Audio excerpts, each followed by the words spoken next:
Ataque a la democracia, a la libertad de expresión y a la soberanía de Europa. En estos términos condenan los políticos de la Unión Europea el secuestro organizado por el Estado bielorruso del avión de Ryanair.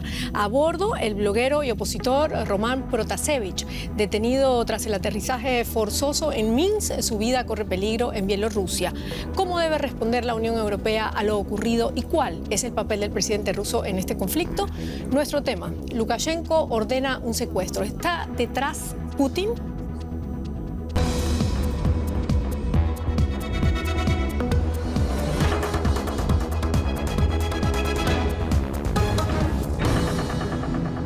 Ese es el tema y estos son nuestros invitados. Los presento. Burkhard Birke es periodista de la radio alemana Deutschland Radio.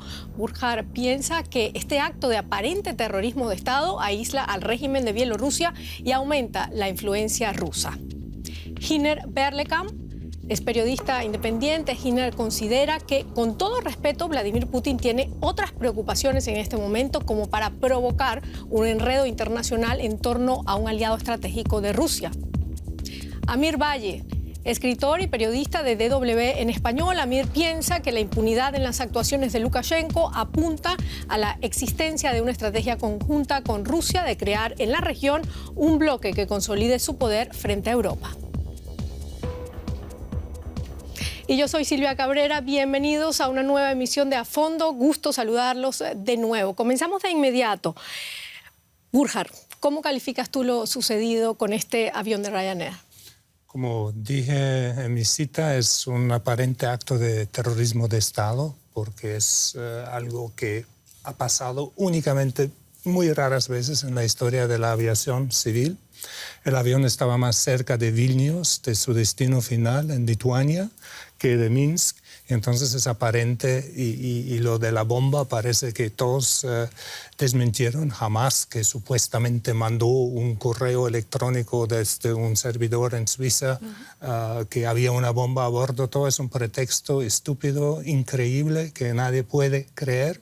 Y entonces yo creo que es absolutamente pasado una línea roja, y se ha visto en la reacción de la Unión Europea que realmente ha habido una decisión muy rápida de sancionar a Bielorrusia. Muy rápida. Ya vamos a hablar un poco más de eso, Giner. ¿Terrorismo de Estado? ¿Estás de acuerdo con esa calificación? Hoy por hoy, no. Porque nos faltan muchísimos detalles, nos faltan muchísimos elementos. Hay que escuchar también a la contraparte, en ese caso a Lukashenko. Según la versión de Bielorrusia, el avión estaba entrando en el espacio aéreo de Bielorrusia cuando llegó la supuesta amenaza, que todos sabemos que no era, y que por suerte muchas de las amenazas que hay en el mundo al final se comprueba de que nunca había esas bombas. Pero el avión siguió su vuelo directo a Vilnius todo el tiempo, y en el último momento, antes de cruzar la frontera con Lituania, recién en ese momento el piloto tomó, según la versión de Bielorrusia, la decisión de aterrizar en Minsk. Otra vez sigo repitiendo, según la versión de Lukashenko, porque ni en Varsovia, ni en Vilnius, ni en Lviv, en Ucrania, aceptaron propuestas de aterrizarse ahí. Entonces, lo único que quedaba era Minsk. Digo siempre, según Lukashenko. No sé si es verdad, pero esa información está sobre la mesa desde hace un día, 2 días más o menos, y todavía nadie ha desmentido esa información. ¿Pones en duda la posición de la Unión Europea entonces sobre lo ocurrido allí en Minsk con el avión, por supuesto? Me parece claro que algo está detrás de eso, que alguna operación de servicios secretos es típico de eso. Uno no manda una amenaza de bomba así nomás. Algo más hay detrás de eso, pero ¿quién tendió la trampa a quién en ese momento? No estoy seguro. Quiero ver la información, quiero ver qué pasa realmente con el... Se han interceptado todas las señales, las charlas de los pilotos, con la torre de vigilancia en Minsk, con las otras partes. Hay tanta desinformación en ese momento sobre la mesa que dudo de todo. Entre otras cosas, ese caza de Bielorrusia que supuestamente obligó al avión a cambiar de rumbo, según la versión de Bielorrusia no desmentida. Aparte, en ese momento, supuestamente despegó de tierra 16 minutos después de la información del piloto que él prefería aterrizar en Minsk. No sabemos casi nada de seguro en este momento. Entonces sí pongo en duda todo. Y creo que sobre esa base de no información nunca se han tomado represalias de este tipo como en ese caso. Pero entonces, si fuera así... Me gustaría escuchar la opinión, perdón, la opinión de Amir. Amir, bueno, Giner toca varios puntos interesantes aquí. Habla de... bueno, que hay alguien detrás de todo esto, o hay algunos países que están interesados en esta situación, en este escándalo. ¿Tú qué crees? ¿Qué fue lo que pasó? ¿Por qué se ha reaccionado así, o por qué Occidente ha reaccionado así, tal como pregunta Gina? Yo pienso, acuérdense que yo soy en estos programas casi siempre el hombre de la confabulación y de lo supuesto en este caso. Yo no dudo absolutamente nada de que a todo haya sido preparado por Lukashenko, incluida la estrategia de desinformación, que es uno de los procedimientos clásicos para este tipo de eventos. Puede ser. O sea, por eso repito, yo no creo, y creo que eso es lo que hace que, por ejemplo, la Unión Europea, que siempre ha sido tan cauta, se lance de pronto a condenar tácitamente algo. Es decir, porque se dan cuenta de que no estamos delante de nada nuevo. Es decir, estas estrategias de provocar determinadas cosas y tener los llamados plan A, B, C, D y el plan X, que es el plan último, es algo que estila la KGB y todos los servicios de seguridad por esa vía. ¿Para qué lo hace? ¿Para qué lo hacen? Porque ¿Contra la normalmente... oposición? ¿Contra la crítica? Yo pienso, mira, yo me pongo a cuestionar algo. Es decir, yo no creo que alguien, por muy dictador que sea, vaya a detener un avión y a provocar una reacción internacional para detener a un opositor que él tiene muchos otros modos de detenerlo e incluso de desaparecerlo. O sea, por ese lado, pienso que también esas cosas habría que analizarlo. Burkhard. Pues yo iba a decir precisamente, si eso no fue premeditado, yo había dicho una supuesta o aparente, un aparente acto de Estado, porque yo tampoco tengo las pruebas. Hay muchas dudas, obviamente, ¿no? Pero todo aparenta decir que era un acto de terrorismo de Estado en ese caso. Y si no fuera así, ¿por qué se bajaron los pasajeros 5 a 5? Si hay una amenaza de bomba, uno exactamente. Saca a todos los pasajeros entre más rápido posible. ¿Y por qué se detuvieron los dos opositores, ¿no? Potasevich y su novia. ¿Por qué se detuvieron? ¿Por qué desaparecieron? ¿No? Entonces, hay una razón obvia que el avión llegó a Minsk y o se aprovecharon los servicios secretos de Bielorrusia o fue premeditado. Claro. Bueno, aquí todo es un supuesto porque nadie tiene pruebas, pero sin embargo, ¿tú crees que detrás de todo está Lukashenko? Sí, yo creo. Yo también. Sí, yo también pienso que está Lukashenko. Sí. Bueno, ya vamos a seguir hablando de eso porque en su primera comparecencia tras el inaudito y criticado incidente en Minsk, Lukashenko aseguró que el periodista detenido es un extremista que planeaba iniciar una masacre y una revuelta sangrienta. ¿Quién es realmente este joven bloguero de 26 años y qué fue lo que pasó el domingo 23 de mayo? Vamos a verlo. Solidaridad con Roman Protasevich. El periodista de 26 años fue cofundador del canal de Telegram Nechta, a través del que informaba sobre manifestaciones, detenciones y represión en Bielorrusia. Protasevich vive exiliado en Lituania. En su país natal se enfrenta a una orden de busca y captura por incitar a las protestas contra Lukashenko. El pasado domingo, el avión de Ryanair en que viajaba de un país de la Unión Europea a otro es obligado a aterrizar con el pretexto de una alarma terrorista. Un jet militar bielorruso escolta a la nave hasta el aeropuerto de Minsk. Protasevich y su pareja son detenidos de inmediato. Al aeropuerto de destino en Vilna, Lituania, tampoco llegan otros 3 pasajeros que habían embarcado en Atenas. Según el jefe de Ryanair, Michael O'Leary, eran agentes del servicio secreto bielorruso. Entre tanto, se hizo público un video en el que puede verse a Protasevich. En él dice recibir un trato correcto por parte de las autoridades. Algunos observadores creen, no obstante, que grabó el mensaje bajo coacción. ¿Qué repercusión acabará teniendo el caso Protasevich?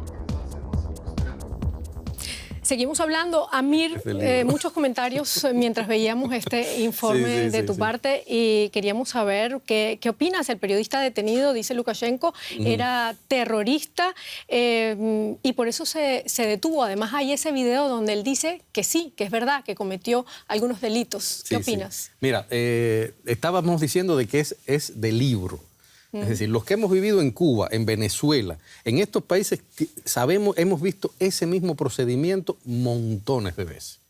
Es decir, el procedimiento incluso este último, es algo típico de los organismos de seguridad del Estado, para decirlo de algún modo, del antiguo campo socialista y de los actuales países con dictaduras de izquierda, en este caso. Es decir, por eso a mí lo que me llama más la atención es, en ese sentido, yo no veo en lo absoluto ninguna duda de que el señor Lukashenko esté detrás. Es un dictador en toda regla, todo el mundo sabe lo que está haciendo, la oposición lo tiene muy claro. Es decir, estamos hablando de alguien que está en el poder y que va a hacer este tipo de procedimientos con todos. No me extraña que este señor declare. Eso empezó en la década del 50. Es decir, un procedimiento que la KGB hacía, que lo hacía la Stasi, que lo hizo Cuba. Es decir, lo han hecho todos los grandes países representantes de este control de la población, de los intelectuales, de los opositores. Es decir, esto no es nuevo, esto es de libro. Bueno, hay que decir que la KGB sigue operando con estas siglas allá en Bielorrusia décadas después de que desapareció de como tal en Rusia. Giner, ¿qué papel puede jugar la KGB en todo esto? Un papel central, sin duda, porque yo creo que hay que diferenciar entre lo que pasó con el avión y la detención del bloguero. Porque qué pasó con el avión no lo sabemos, eso lo quiero repetir una vez más, no lo sabemos. No sabemos si hubo piratería aérea o si no hubo. Si pero no se crees obligó que todo va o no junto, al ¿no? piloto. O pero respecto a... No es una casualidad. Aún entonces, si está a bordo ese bloguero, todavía tengo la posibilidad de decidir qué hago con él si yo estoy al frente de los servicios policiales y de seguridad de Bielorrusia. Lo más lógico hubiera sido dejarlo salir así y... Lo más lógico y lo más legal. Pero en eso Lukashenko decide, no, les voy a mostrar de lo que soy capaz. Entonces es un dictador. Eso, o sea, ¿tú crees que se decidió en el momento? Mira quién viene aquí en el avión, hay que meterlo preso. No lo sé, porque dice el detenido que ya mandó desde Atenas, donde despegó el avión, que se sentía observado, que había gente de habla rusa cerca de él. De habla rusa no tiene que decir necesariamente de Rusia, puede ser de Bielorrusia, porque en Bielorrusia también la mayoría habla ruso, ¿no? Para dejar esa cosa. Entonces, supongo que Lukashenko sabía que estaba a bordo. Una semana antes estaba a bordo del mismo vuelo la que había sido la candidata a presidencia en la última elección. Y voló y no pasó nada. No sé si realmente tenía previsto y cómo tenía previsto hacer bajar ese avión ahí, porque cómo podía saber que el piloto iba a pedir permiso para aterrizar en Minsk. Y fue el piloto, no fueron las autoridades de Bielorrusia, según todo lo que saben en ese momento. Bueno, pero que el KGB estaba en eso, en detenerlo, está lógico. Seguro. Un elemento se lo quiero agregar, que explica un poco el posible nerviosismo en Bielorrusia, que es que recién en abril se descubrió un intento de golpe, de atentado contra el presidente. En esas situaciones muchos servicios secretos están muy tensos. Y entonces si Roman Protasevich estuvo metido con esa intentona golpista, no lo sé. No vi ninguna prueba, nada más que... Burjar, ¿cuál es el papel de Protasevich dentro de la oposición? Bueno, él era redactor jefe de un canal de noticias por una red social. Eso fue. De ahí definir que es un terrorista, y ahí quiero llegar a este punto. El argumento en el mundo entero parece que ser la lucha contra el terrorismo me permite todo. Todo. Y si nos quedamos con la hipótesis que sí fue premeditado, ¿no? por parte de Lukashenko, entonces me permite bajar aviones que sobrevuelan, me permite a las fuerzas de seguridad en Colombia de atacar manifestantes, de matarlos, la lucha, porque los llaman terroristas, ministros de Colombia, o sea, el terrorismo, y los Estados Unidos mismos han bajado aviones en aéreos internacionales con aviones militares para bajar a un avión y coger presos a terroristas, pero terroristas de verdad. ¿Qué tan peligroso puede ser este periodista, aunque tenga ese canal Nexta TV y funcione desde Polonia? O sea, ¿por qué es tan importante para el gobierno? Pero lo estamos viendo en Rusia igual, con Navalny y todo el poder que él tiene por las redes sociales. Si Lukashenko y Putin tienen algo en común, es el miedo de una revolución popular, revolución entre comillas, una protesta, una manifestación popular que se opone a su política, a él, a su persona, a su presidencia. Y en eso Lukashenko y Putin están unidos en combatir el mismo enemigo, y el enemigo en el exterior, el enemigo común es el Occidente. Y ahí hay que decir algo, Silvia, que es el hecho, por ejemplo, de que tanto Putin como Lukashenko, creo que incluso hicimos hace tiempo un programa sobre eso, le concedían un lugar especial a el trabajo de los jóvenes, las nuevas generaciones en las redes sociales. Es decir, por eso todos estos jóvenes son más peligrosos que cualquier viejo político de una vieja guardia que utilice los mecanismos tradicionales de la política. Le tienen más miedo a este tipo de activismo político y social que a cualquier otro, porque saben que hay mayor movilización, porque saben que tienen aproximadamente un 95% de audiencia en los jóvenes. Claro. La propaganda entonces deja de ser efectiva contra ese sector amplio que al final los han apoyado a ellos. Es decir, entonces es perder. Por eso ahí empieza esa categoría, y vuelvo a lo mismo, es una receta de libro. Es decir, es algo que dicen, estas personas que son los mayores enemigos, nosotros los vamos a convertir, como dice Burkhardt, en terroristas. ¿Por qué? Porque el terrorismo es lo que hoy está de moda a la hora de atacar cualquier cosa, desde las Torres Gemelas. Eso cambió absolutamente, el concepto cambió, y entonces sobre esa base, como bien decía él, se están haciendo muchas cosas.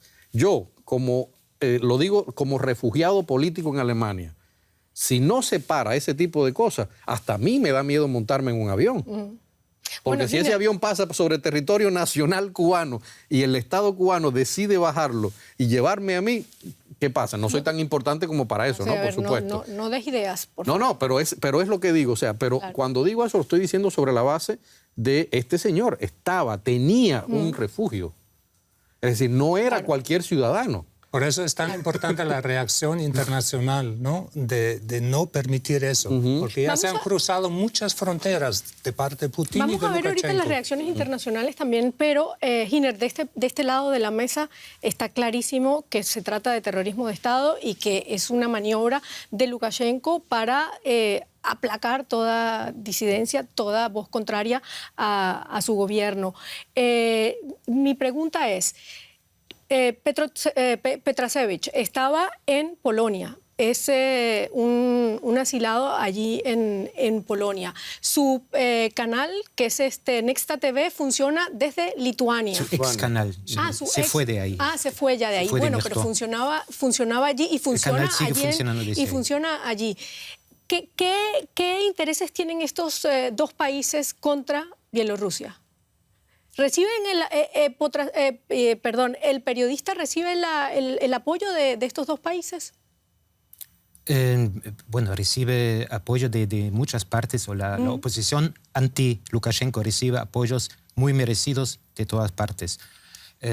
Porque es obvio que los países de Europa apoyan un movimiento que tiene el fin de crear una Bielorrusia democrática. Entonces, ¿por qué Polonia no? Justo entre Polonia y Bielorrusia hay todavía Siempre. relaciones muy especiales. También en la historia hubo terrenos que en algún momento Polonia se apoderó de esos terrenos que eran de Bielorrusia, etc. Pero creo que no tiene mucho que ver con eso, pero sí tiene que ver con que Polonia está entre los...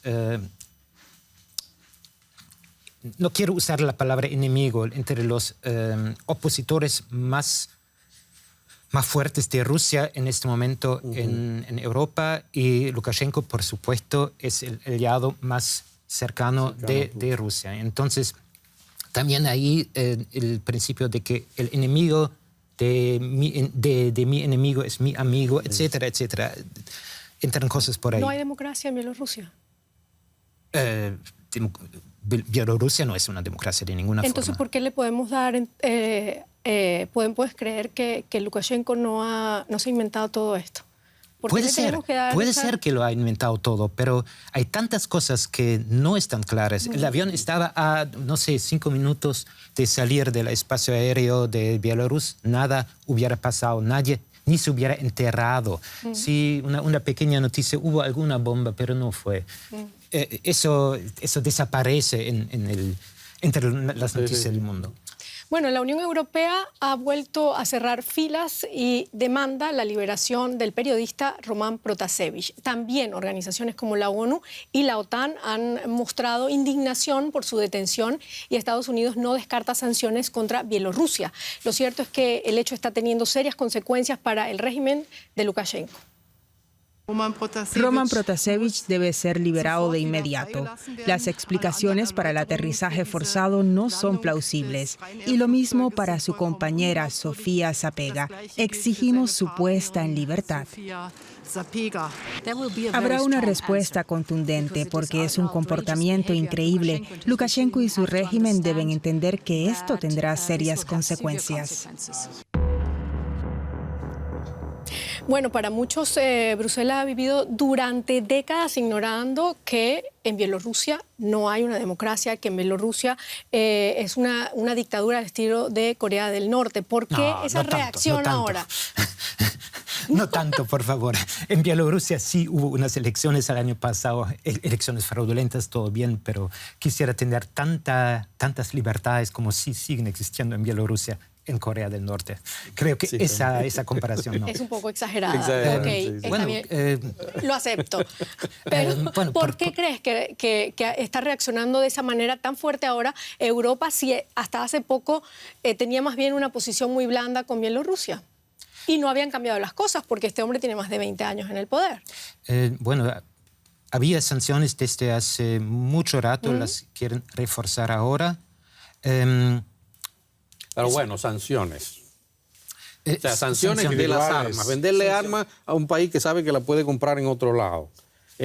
Sancionar a 2 o 3 de los dirigentes con tonterías. O sea, sanciones. Era simbólico. Era simbólico, ¿no? Realmente ahora es que empiezan a ver. Bueno, sanciones contra algunas cabecillas del aparato de seguridad, etc. Sí, eso sí. Sanciones parecidas que existen contra algunos otros países, contra algunas otras dictaduras del mundo, pero no contra todas. No contra todas. Espero todavía el día en que haya sanciones del mismo tipo contra el liderazgo de Arabia Saudí, por ejemplo. De eso, por supuesto, totalmente de acuerdo. O sea, eso de medir con 2 varas distintas. Bueno, el tema de las sanciones siempre siempre es complejo, ¿no? Hay sanciones también contra Nicolás Maduro, hay sanciones también contra Cuba y hay muchos que están, que son totalmente opuestos a este tipo de sanciones. ¿Cuáles son exactamente las nuevas sanciones que la Unión Europea está imponiendo a Bielorrusia? ¿Y si crees tú que realmente esto va a funcionar? O sea, ¿es una medida de verdad para presionar a Yo creo que lo primero que sí hay que definir es que ya, al fin, la Unión Europea en pleno adoptó una posición común respecto a un país. Como bien decía, o sea, existían algunas sanciones tímidas, pero ahora hay una posición común y hay además, como se vio, la decisión de empezaron con las sanciones de prohibir la circulación de los vuelos, pero ahora pueden haber otras sanciones, es decir, habrá que ver qué sucede en los próximos días con las sanciones. ¿Por qué yo pienso que se tomó esto? Primero, Nunca antes había pasado. Hay algo que aquí, es decir, no es el hecho de que hayan detenido a un opositor, punto, no. El problema es las circunstancias que intervienen contra la violación de las leyes de la aeronáutica civil internacional. Posiblemente. ¿Tú entiendes? Internacional. No, cualquiera que sea, fíjate, cualquiera que sea en ese caso, una amenaza de bomba no comprobada, fíjate, no comprobada, usualmente no termina como terminó esto, porque era lo que decía, en una amenaza de bomba no comprobada, todas las personas, según leyes de aeronáutica civil, que van en ese vuelo tienen que ser respetadas, tienen que ser íntegramente salvadas, o sea, hay un montón de cosas que se violaron ahí, más allá de que si estaba el caza o no estaba el caza, o no esto o no lo otro. Sí, pero entonces, teníamos el caso parecido del 2013, cuando Evo Morales estuvo obligado a aterrizar en Viena porque Austria estaba buscando a Snowden y a pedido de Estados Unidos que querían detenerlo. Sí, lo que tampoco es correcto. Exactamente, pero es que no... En ese momento muchos expertos en derecho internacional explicaron que sí, una vez que está a tierra un avión, eso se puede hacer.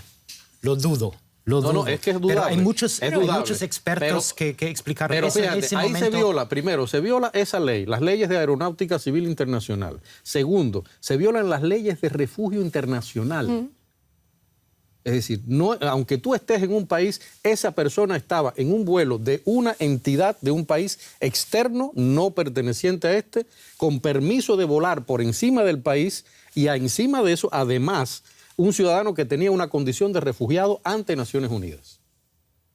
Claro, Fíjense es decir, es muy peligroso. ¿Por qué? Porque sienta un precedente. Claro. Sí. Ya una vez no se hizo en el 2013, ahora tampoco se hace. Si vuelve a pasar y no vuelven a hacer nada... Por eso la sanción de prohibir el sobrevuelo o de no sobrevolar a Bielorrusia es la buena decisión. Una buena eso decisión. le causa unas pérdidas de 30 millones diarias por la falta de dinero. Sin embargo, pero es el punto mucho más allá, es que pueden realmente mover sanciones. Ahí tengo mis dudas. Comenzar más sanciones. Mis dudas porque la mayoría de comercio la hace la Bielorrusia con Rusia y Rusia es mucho más importante. Y con todas esas acciones, Lukashenko, que tiene una unión de Estado formalmente desde el 1999 con Rusia, se va a unir, se está poniendo más en las manos de Putin. Exacto. Y eso es lo que Putin quería. Putin hace 2 años quería ya ser presidente de esa unión de Bielorrusia y Rusia. O sea, Lukashenko, que siempre se la ha jugado doble de lado y lado, un poco acercamiento al occidente y un poco jugar con la amistad de Putin, y ahora se está entregando completamente a las manos de Putin. ¿Por qué? Porque las dos personas tienen una fobia a las manifestaciones, a la oposición abierta, a las calles llenas de manifestantes. O sea, y a puede perder su consolidar poder. más el poder de Lukashenko, estas sanciones. ¿Perdón? Estas sanciones pueden consolidar aún más el poder de Lukashenko en lugar de debilitarlo. Él va a ser entre comillas, un dictador, un autócrata más duro aún todavía. Pero y más consolidado cerrando el el poder, espacio más aéreo, hay un problema que tenemos que mencionar también. Es un arma de doble filo, porque todos los opositores no pueden salir ya. Exacto. Porque la única forma de salir era por avión. Claro. Y ahora por tierra todo está cerrado por el coronavirus, a Lituania, a Polonia. Entonces tampoco le estamos ayudando mucho a la oposición de Bielorrusia de salvar las vidas. O sea, tendríamos que darles visas humanitarias y organizar vuelos especiales. Vamos a ver qué dice Lukashenko, que ya había justificado el aterrizaje forzoso del avión, pero ahora acusa a Occidente a estrangular a Bielorrusia e incluso amenaza con una posible guerra de escala mundial. Vamos a escucharlo. Somos un país pequeño, pero respondemos como se requiere. En el mundo hay ejemplos similares. Y antes de que se haga algo grave, hay que recordar que Bielorrusia es el centro de Europa, el verdadero centro. Así que si algo se rompe aquí, eso implica una guerra, y una de escala mundial. En esta guerra, Bielorrusia no buscaría la victoria, pero si nos quedamos solos, y nunca nos vamos a quedar solos, lo entienden, ¿no? Pero si nos quedamos solos, nos aseguraremos de que nuestros enemigos no salgan avantes. Esto está grabado en documentos militares, así que antes que apuntar armas a nuestras fronteras, hay que pensarlo bien. La gente inteligente entiende lo que está pasando y simplemente pregunto a los que están provocando, ¿de verdad no se dan cuenta de las consecuencias catastróficas de esta amenaza?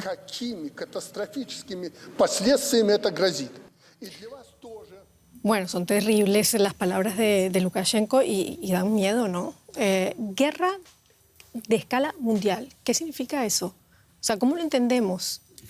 ¿Tiene que temer Occidente? Bueno, no, Bielorrusia no tiene intenciones de atacar a nadie, creo, para eso. Son demasiado pequeños, demasiado poco poderosos. Tomemos en cuenta que Bielorrusia ha sido una de las víctimas más terribles en la Segunda Guerra Mundial. 1/3 de la población murió cuando Alemania atacó la Unión Soviética de entonces. Eso no está olvidado todavía. Hay gente que vivió todo eso, que lo tiene presente y eso deja secuelas y un pueblo se acuerda de eso. Y también por esa experiencia que compartió Bielorrusia con Rusia, también así se explica esa amistad entre los dos pueblos también.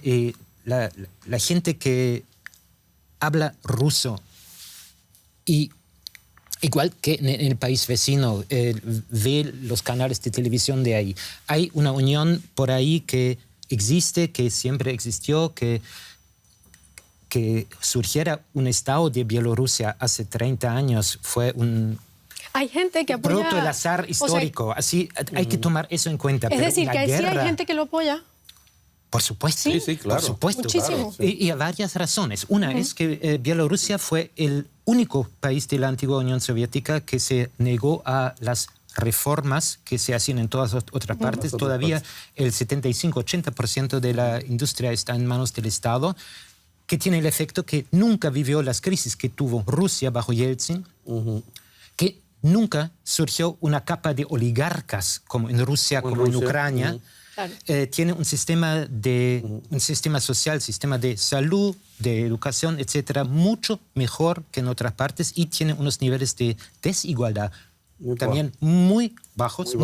Está entre los países pero es menos que junto con Japón, Eslovaquia creo que es el líder en el nivel mundial. Claro, pero todo eso tiene que ver. Y entonces Lukashenko es el que, en opinión de muchos bielorruses, garantiza ese sistema. Y en un Estado en que el 75-80% de la economía está en manos del Estado, oponerme a él es morder la mano. Sí.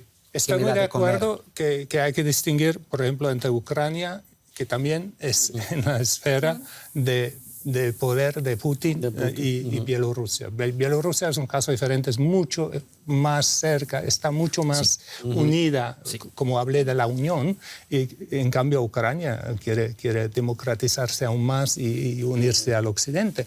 Pero lo que pasa ese es un problema geoestratégico. Estamos volviendo a la época de la cortina de hierro. O sea, y Putin quiere evitar que la cortina de hierro esté en su frontera. O sea, si hay una revolución, una democratización de Bielorrusia y él pierde eso a la Unión Europea o algo, la OTAN le va a llegar a su frontera y eso quiere evitar. Es más, hay rumores de que él quiere establecer una base militar a la que Lukashenko hasta ahora se ha negado en Bielorrusia para estar más cerca de la OTAN. O sea, todo ese lío, yo creo, Ucrania, todo, se han pasado tantas líneas rojas con la invasión en Crimea, con el envenenamiento de opositores en Inglaterra, en el mundo entero, por parte de Rusia, y ahora eso por parte de Bielorrusia es el mismo modo de comportarse. La única solución es que en la charla de Biden, del presidente americano, con Putin, en Ginebra, el 16 de junio,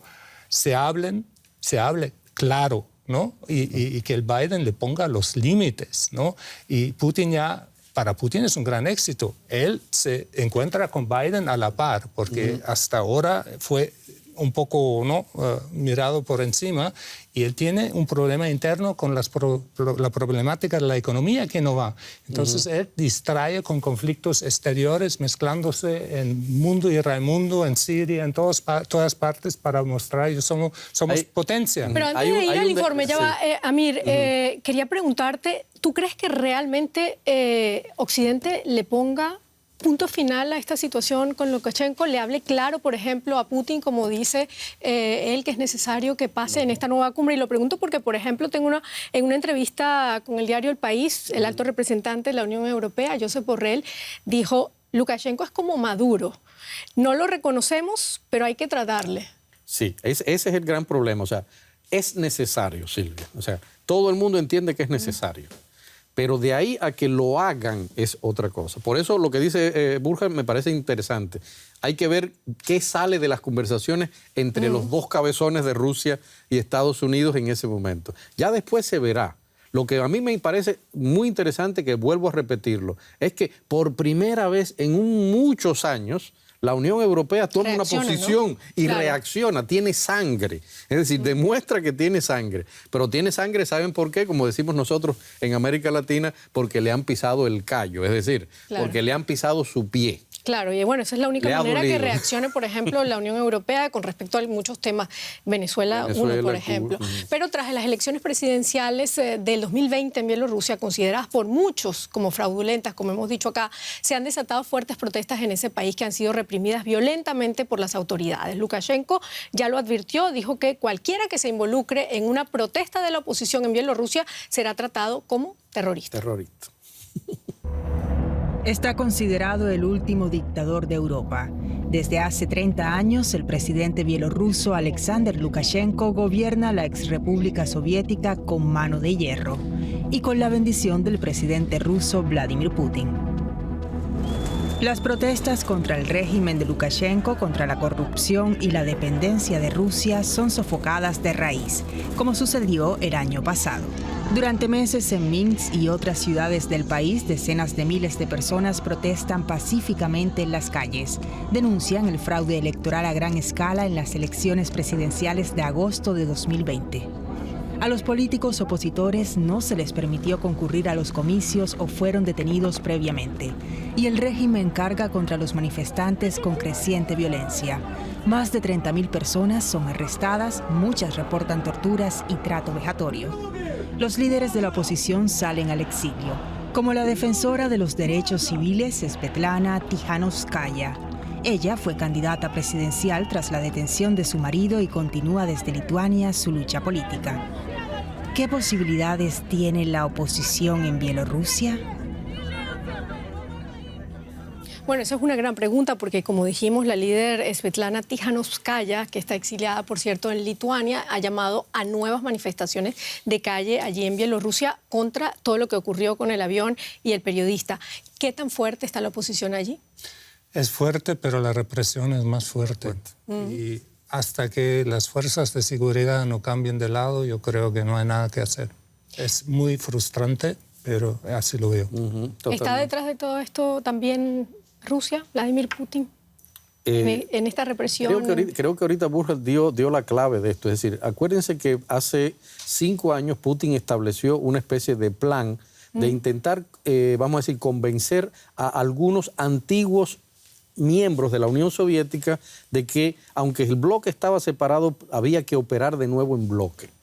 Y desde esa época él ha ido trabajando en este sentido. Por eso a mí me llama la atención que alguna gente piense que Lukashenko hace esto porque quiere y porque lo hizo, y, o sea, este tipo de cosas. Igual que la otra cosa, o sea, lo que yo sí pienso que es importante, lo que dice Burkhardt contra la oposición, es el mismo mecanismo de someter. Por otro lado, al mismo tiempo, la propaganda está utilizando lo que decía Hinner, que era sencillamente recordándole al mundo que nosotros estamos apoyados porque tenemos salud, tenemos educación, tenemos esto, tenemos lo otro, y entonces esta gente son terroristas ante el Estado porque, o sea, todo está muy bien concebido para aplastar. El factor clave es bien dicho, me parece que es lo genial, lo mismo que pasa en Venezuela, lo mismo que pasa en Cuba, lo mismo que pasa en Nicaragua, el factor militar. La fuerza de estos gobiernos están en lo militar. Mientras no haya un cambio, un posicionamiento del mundo militar hacia el cambio, no va a cambiar absolutamente nada. Todo está dispuesto para aplastar al pueblo, dice Amir. ¿Tú qué opinas? ¿Es posible una salida democrática allí en Bielorrusia? Sí, creo que es posible, pero no a corto plazo. No a corto plazo.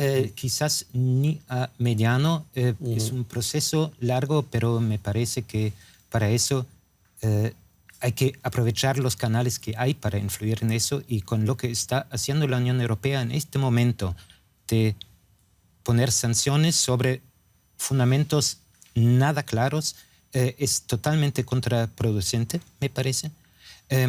Creo que la clave podría ser intensificar los contactos con la sociedad civil, de conceder, por ejemplo, más visados para estudiantes, de intensificar también el intercambio, pero no creo que con lo que está haciendo la Unión Europea vaya a avanzar nada.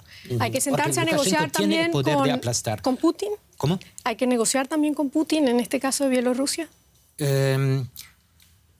Negociar no sé si es el término, porque negociar con Putin quiere decir que concedemos a Putin el papel de patriarca, de jefe de Lukashenko. No es así. Y no es así, porque entre los dos también hay diferencias. Hay diferencias muy grandes. Rusia intentó varias veces, y no solo bajo Putin, ya bajo Yeltsin, de recrear la unión con Bielorrusia, y Ucrania y Bielorrusia también bajo Lukashenko siempre se negó. ¿Qué va a pasar con el periodista? Con el periodista yo temo lo mismo que con Navalny. Lo van a encerrar, lo van a condenar, lo van a ya le hicieron acabar. Un caso. O sea, ya el caso está abierto. Es terrible, lo siento mucho. ¿Y hasta dónde puede seguir presionando la Unión Europea? Esa es la gran pregunta, la impotencia en el fondo de la Unión Europea. Pero hay mecanismos que yo creo que pueden ser utilizados porque, repito, se trata de una persona que está cubierto por leyes internacionales. No era el caso de Navalny, ojo. Navalny no era un refugiado. Aquí se están violando otras cosas que pueden, por lo menos, llevar a la mesa de conversación. Bueno, y eso es lo que vamos a esperar. Entonces, tendremos que esperar esa mesa de negociación, y tenemos que esperar esta cumbre que se va a dar entre Estados Unidos y Rusia, a ver qué sucede acá. Muchísimas gracias por habernos acompañado. Gracias a ustedes también por este debate tan interesante. Hasta luego y hasta la próxima.